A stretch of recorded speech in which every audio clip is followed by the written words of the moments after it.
Welcome to the Contract Station instructional video on basic tire changing. The example in this video is a setup for a tire change in a low-speed street, housing tract, or parking lot. The first thing you want to do is relocate the member's vehicle to the safest location. Note, the service truck is very close to the back of the vehicle. On a live call, for safety, you would park 1.5 truck lengths behind the disabled vehicle. Now, mark your work location with safety cones using at least 3 cones. 1 at the rear of the surface vehicle, 1 in between the 2 vehicles, and 1 at the left front corner of the disabled vehicle.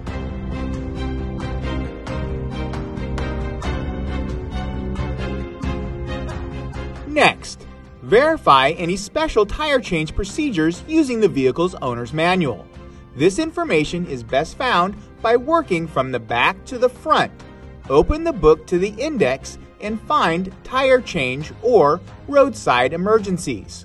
Turn to the right page to find the location of the spare tire, any special tools, and the lifting points. Last, check for any special procedures you need to know about this vehicle, such as automatic adjusting suspension disable, spare tire placement issues, or all-wheel drive and four-wheel drive procedures. Once you have verified any special service information, return the owner's manual to the glove box. This vehicle has a wheel lock key which we will place in an out-of-the-way location we can access quickly. Next, locate the spare tire. Remove any items that are covering the spare tire, including extra items stored in the vehicle. The toolkit for the vehicle is often used to release the spare from its storage location. In this case, it is fastened with a similar nut to the lug nuts. Always keep all of the members' tools together in a location where you won't forget them. After removing the spare tire from the vehicle, inspect it to make sure the tread is in good condition. The tire is in good shape and no damage or rust inside and out. Verify the tire pressure. In this case, the air pressure is low. A best practice is to tighten the Schrader valve using a Schrader valve tightening tool. This prevents air from leaking out of the tire. If you find the spare unsafe, inform the member and arrange a tow.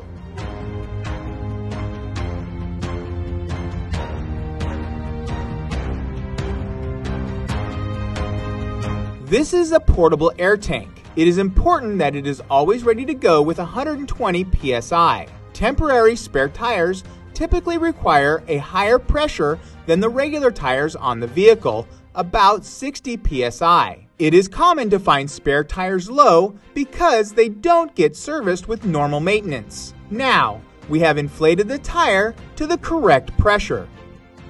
The tote makes it convenient to carry all of the tools at the same time, including the wheel chocks.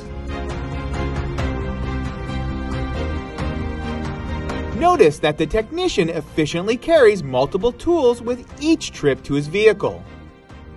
Wheel chocks are insurance to prevent the vehicle from rolling. Place them diagonally opposite the flat tire. Place one at the front and one at the rear of the tire. The technician has noted some damage on the car near where he is working. In order to make sure that he is not blamed for the damage, he takes a picture and documents the damage on the call record.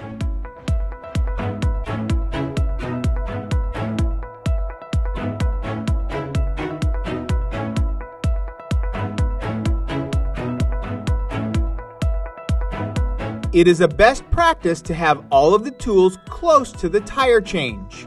That way, you don't lose time fetching tools. If the vehicle has a wheel lock, it should always be removed first. If you can't loosen the wheel lock or you don't have the wheel lock key, then the call becomes a tow. You must loosen all the lugs before lifting the vehicle.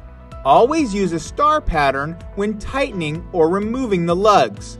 Once the lugs are loose, it is time to lift the vehicle. The lifting points and floor jack placement were just verified in the owner's manual. There are special locations on vehicles that are designed to support its weight. These are called lifting or jack points. Expensive damage can occur if the vehicle is lifted in the wrong location. Lift the vehicle about an inch above the ground, just enough so that the wheel can spin freely. Once the vehicle is lifted, a jack stand is placed underneath the vehicle for extra insurance in case the floor jack fails. Now, the remaining lug nuts are removed and placed safely out of the way.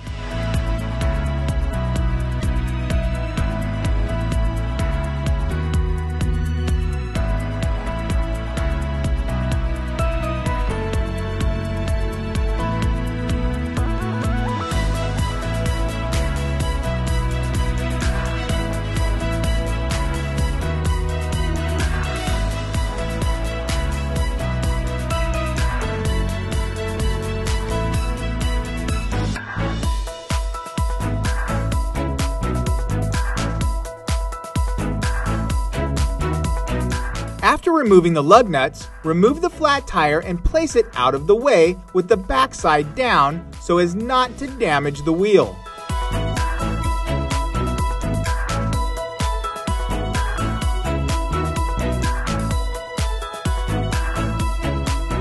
Steel spare tires sit deeper on the studs than alloy wheels.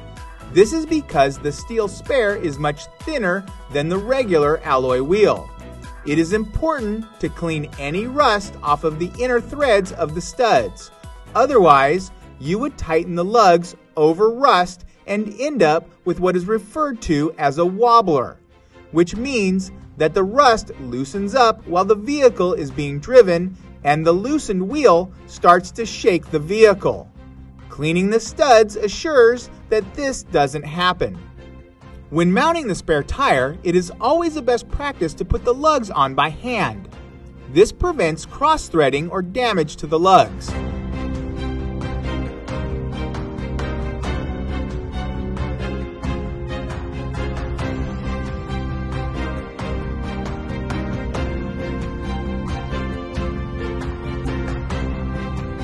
Don't tighten them all the way at this time. Only tighten them until they are snug and the wheel has tightened up against the hub.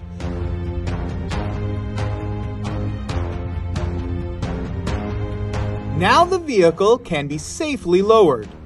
The jack stand is removed and the vehicle is lowered.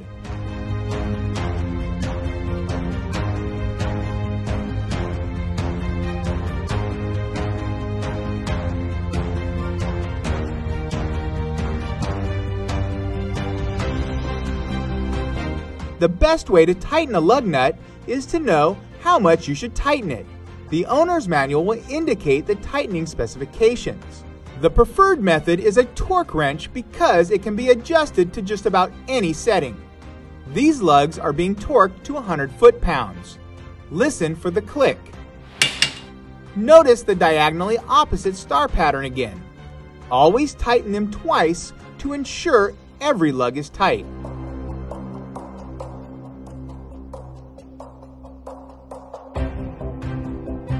Now, with the spare tire safely on the vehicle, it is time to do the cleanup.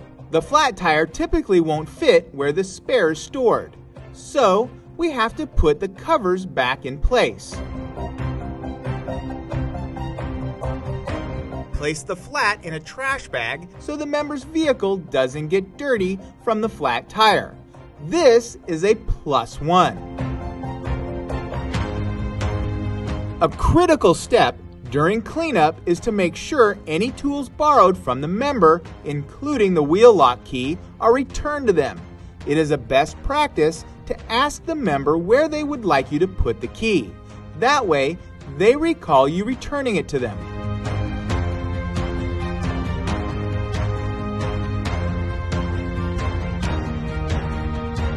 And, in the final cleanup, remove the wheel chocks. The vehicle is ready to drive off. All we have to do is finish putting our tools away and talk with the member about some important safety concerns on their temporary spare. Inform the member that the anti-lock brakes traction, and other systems may not operate the same with a temporary spare.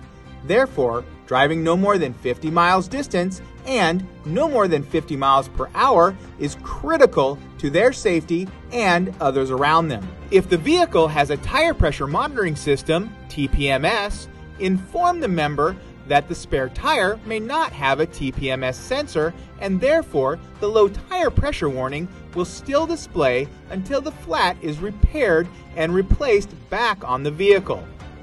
Remember, this is a basic tire change. There are a lot more details and special circumstances on tire changing. Be sure to look for other training videos and classes. Thank you for your dedicated service to our members.